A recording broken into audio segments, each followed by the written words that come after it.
ela é com muitos detalhes. Então vamos lá, porque essa história é com muitos detalhes.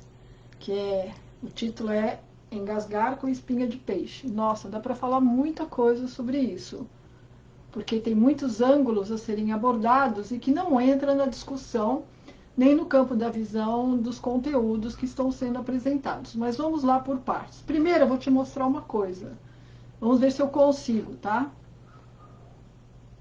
Tá vendo? Deixa eu ver aqui. Tá vendo isso aqui? Sim. Tá vendo? Isso aqui ficou melhor. Então, isso aqui eu encontrei quando eu estava comendo uma fatia de pão integral. Deve ser uma fibra do trigo, né, integral. Aí eu encontrei, tirei, né? E o que isso tem a ver com a espinha de peixe? Tudo. Porque a história começa assim. Então, uma advogada de mais ou menos uns 40 anos, ela entrou num restaurante aqui em São Paulo, um restaurante que fica no bairro Nobre, aqui nos Jardins, e pediu um peixe que não pode ter espinhas. E aí começa a história. Porque como esse peixe ele é servido com o critério de se tirar e retirar todas as espinhas, então ela comendo, né, esse peixe, ela engasgou com uma espinha de peixe deste tamanho na garganta. E aí começa a história. Porque eu conheci a mãe dela, que estava aguardando uma endoscopia, e foi a própria mãe que me contou todo o caso, né, que tinha acontecido com a filha dela. Eu também estava lá aguardando uma amiga que estava em endoscopia. E aí, conversando, ela me explicou o que tinha acontecido. Fazia um mês, né, que a filha dela estava indo e vindo de hospital e de exames, e que ela estava processando o restaurante por causa desse acidente que ela teve enquanto ela comia um prato que é servido por esse restaurante. Então vamos lá, vamos por partes ver essa história, tá? Primeiro, se você está no Vida Ikigai, se você é uma pessoa que está no caminho da espiritualidade ou segue o caminho do guerreiro, do Bushido, uma das primeiras coisas que você aprende, principalmente se você está no caminho do yoga, é que a forma como você come, como você saboreia os alimentos, faz toda a diferença em função do que você está se alimentando e como, né, os nutrientes e a energia desse alimento vai ser assimilado pelo seu organismo e pelo seu corpo energético. Isso é fato. Tanto que tem um livro que é o Yoga da Alimentação. Então lá você aprende que para você se alimentar, primeiro você tem que namorar o alimento. Quer seja ele cru, quer seja ele cozido. Tá? Tem uma técnica dietética para você preparar alimentos cozidos, para preservar a energia que eles contêm, porque essa energia vai alimentar o seu corpo energético. E os nutrientes vai alimentar o seu corpo orgânico. Tá? Então, isso é fato. Então, no Yoga da Alimentação, ele conta uma história que é para você entender o que significa você namorar o alimento antes de colocá-lo na boca. Seria como uma jovem, né, que um rapaz quer namorar, então ele chega para a jovem, cata ela e já vai beijando, abraçando e etc, etc. O mínimo que ele vai tomar é um bofetão, assim, direto, assim. Bem direto, né? Uma bela de uma bofetada. Isso é fato. Porque não é assim que se chega numa mulher, não é assim que se chega, né, numa jovem. Para poder chegar numa jovem e ela aceitar, né, o namoro, aceitar, né, o carinho, tem que ir aos poucos, tem que ir namorando, Então, uma música, uma luminosidade adequada, um ambiente adequado e aconchegante. Com isso, você vai se apresentando e vai se aproximando. Vai dar certo? Vai dar super certo. Mas se você chegar puxando, agarrando, já vai beijando e jogando e pegando, esquece. Né? Aí já entra pro lado do crime, né? Porque ela não vai aceitar e se você forçar, aí já entra pro lado do crime. É um ato criminoso. Você está forçando uma situação. Se você entendeu essa analogia, que é uma analogia real, então você vai entender que os alimentos é a mesma coisa, porque eles são seres vivos. E se você chega, por exemplo, numa planta medicinal, né? Ela existe para servir, ela é uma planta medicinal, então a realidade dela, o ikigai dela, a missão dela é fazer, né, com que alguém, a partir do momento que se utilize do poder dela, né, do mecanismo de ação dela, seja beneficiado, e aí ela vai estar cumprindo com a missão dela. Né? Para isso ela existe nesse mundo. Mas para que ela libere, para que ela permita que quando você colha, né, a folha ou o galho, não importa, obtenha não só a parte, o mecanismo de ação da parte bioquímica da planta, como também o conteúdo, né, e a essência espiritual, energética daquela planta. Mas para que ela libere para você, naquele punhado que você está colhendo, esse princípio espiritual, você tem que chegar para ela e conversar. Né? É uma coisa de coração para coração. Você olha para ela com amorosidade, expressa suas intenções, né? Diz o porquê que você precisa, né, colher aquela folha ou aquele galho. É tudo uma questão de sentimento. E você acha que isso é coisa de louco? Então eu te aconselho uma outra leitura, que é O Segredo das Plantas. E aí você vai entender que planta pensa, planta tem memória, planta tem sentimento. Tá? E eu vou te contar uma passagem da vida secreta das plantas para você ver como é a realidade de uma planta. Então, o pesquisador que já tinha percebido isso, ele pegou duas plantas iguais, que viviam juntas, colocou numa sala, pegou vários alunos e pediu para que eles retirassem um papelzinho. E um daqueles papelzinhos estava escrito quem iria entrar durante a noite e destroçar uma delas, que seria o assassino, né? Vai destroçar uma delas. Mas esse que retirasse, né, o papelzinho que estivesse escrito assassino, ele não poderia falar com ninguém. Era um segredo dele. Muito bem, quando foi de madrugada, quem tirou, né, o papelzinho do assassino foi lá e destruiu a machadada uma das plantas.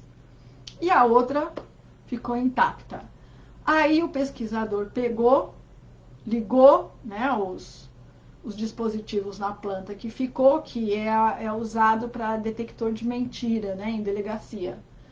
Ele ligou esses dispositivos na planta e pediu para cada um dos alunos entrarem sozinhos.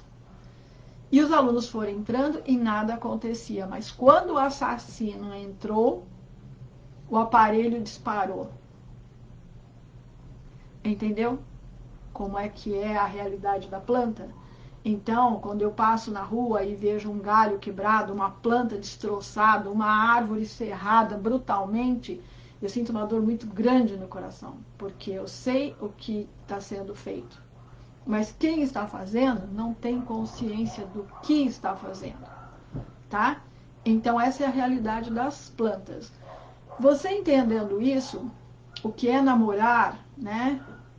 O que é você fazer uma empatia com o que você vai comer é muito importante a partir do momento que o alimento está na sua boca, como ele vai ser assimilado, porque vai ser revelado para você a parte espiritual dele ou vai estar fechada. Porque se você não tiver amorosidade, a parte espiritual do alimento vai estar fechada. Quando você vai na igreja, né, na Igreja Católica, que você faz a comunhão, e o padre diz assim, o corpo de Cristo. Aí você olha e pega um disquinho, né, de trigo, e você põe na boca e se recolhe e fica lá em estado meditativo, né, porque é o corpo do Cristo. Mas o corpo do Cristo é aquela hóstia, que é a hóstia, né, que é o disquinho de trigo? Não. Mas a irradiação da energia que vai naquele disco impregna ele. Então é um veículo físico que você se utiliza para captar a essência espiritual. Ela está aqui, mas tem pessoas que não conseguem captar. Então precisa pegar alguma coisa e ingerir. E por que tem que ser na boca e não engolir? Né? Ah, não pode engolir hóstia, você tem que deixar ela na boca até ela desmanchar. Por quê? Porque a boca é que absorve a parte espiritual que vai mudar o seu nível de consciência e o seu nível de pensamento e, consequentemente, o seu sentimento e o seu coração. Então, partindo de todos, né, esses princípios todos, que na verdade o princípio é uma forma muito singular, né, dessa revelação que eu estou fazendo para você, porque é muito precioso o que eu acabei de falar para você. Então você sabe que quando você for comer um arroz, 1 grão de arroz, ele é infinitamente precioso. 1 grão de arroz não pode ser jogado fora. Ou você planta, ou ele se sacrifica para ser seu alimento, e você, através desse sacrifício, você se alimenta dele com essa consciência, e uma vez no corpo vai fazer um musubi, e vocês vão se transformar em um. Então, a partir do momento que você entende isso, tudo que você come se transforma em você, você começa a juizar o que você põe para dentro. Porque o que você come está se transformando em você. E você está se transformando no que você come. E o que você come? Tudo isso vai interferir na forma como você vê, como você sente, como você ouve, né? E como você interpreta a sua realidade de vida. Muito bem, então o alimento ele tem que ser mastigado, né? Mastigado e mastigado até ele desaparecer da sua boca. Essa é a forma correta de se alimentar. Comer mastigando até que ele desapareça da sua boca. Quando você tem esse nível, né, de hábito de se alimentar, você se torna uma pessoa mais paciente, mais detalhista, muda a sua forma de ver o mundo, você ganha serenidade, né? Ah, mas a gente não tem tempo para fazer isso. A gente às vezes tem 10 minutos, né, para comer, e você quer que eu vá diluir, liquidificar com os dentes uma porção de arroz integral? Não vai dar tempo. Claro, você tem que aprender a negociar. O que eu estou dizendo é que o que você estiver comendo, você tem que saborear. Se você tem esse hábito, o peixe tendo espinha ou não, você vai perceber.